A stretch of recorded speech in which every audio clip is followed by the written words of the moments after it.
Hi, I'm the unsure guy, and in this video I'll be telling the story of General Luna's sharpshooters, also known as Teradores de la Muerte. During the height of the Philippine-American War, Antonio Luna understood that the struggle for independence could not be won by courage alone. The Filipino forces were brave, but bravery without discipline often led to heavy losses.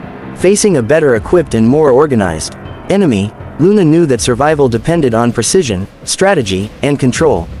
He began to reshape the army into something more structured, more calculated.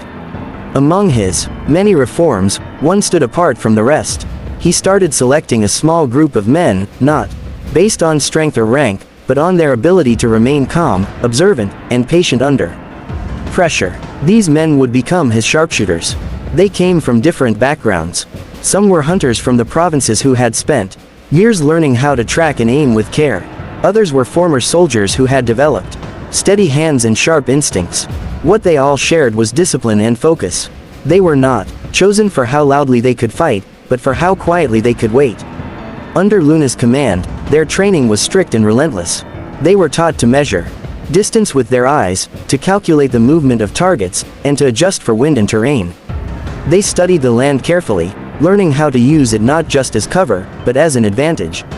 Every movement was intentional, every action was controlled. Unlike the rest of the army, these sharpshooters did not fight in large groups.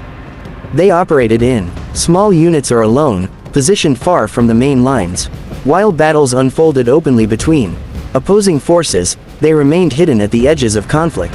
Their role was not to overwhelm the enemy, but to weaken it from within. They focused on key targets: officers who gave commands, scouts who gathered information, and signalmen who carried orders were all within their sights. By removing these individuals, they disrupted coordination and created confusion. The enemy would find itself unable to respond effectively, not because it lacked strength, but because its structure had been quietly dismantled. What made them effective was not just their skill, but their timing. They did not rush. They waited for the exact moment when a single action would have the greatest impact. One well-placed shot could stop an advance, delay a plan, or break the momentum of an entire unit. Their presence turned certainty into hesitation. As their actions continued, their reputation began to spread.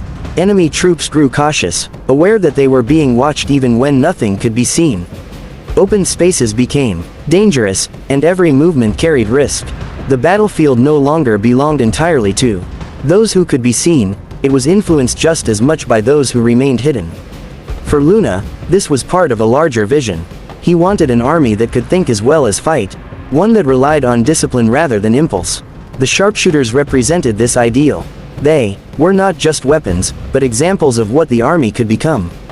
However, their role came with isolation. They often operated far from support, relying only on their training and judgment. There were no guarantees of safety, and no recognition in the moment. Their work was measured not in visible victories, but in subtle changes on the battlefield. Delayed attacks, disrupted formations, and uncertain movements were signs of their success. As the war progressed, Luna continued to push for reform, but his leadership also created tension. His strict methods and uncompromising standards were not always welcomed. Conflict began to grow within the ranks, weakening the unity he had tried to build. When Luna's life was suddenly cut short, the army lost more than a commander. It lost the direction that had been shaping it into a disciplined force. Without his leadership, many of his systems began to break down. Coordination weakened, and the structure he had carefully built started to fade. The sharpshooters were among those affected. Some continued to apply what they had learned, maintaining the discipline he had instilled in them. Others were absorbed back into regular units. Their specialized role diminished as the army struggled to reorganize itself.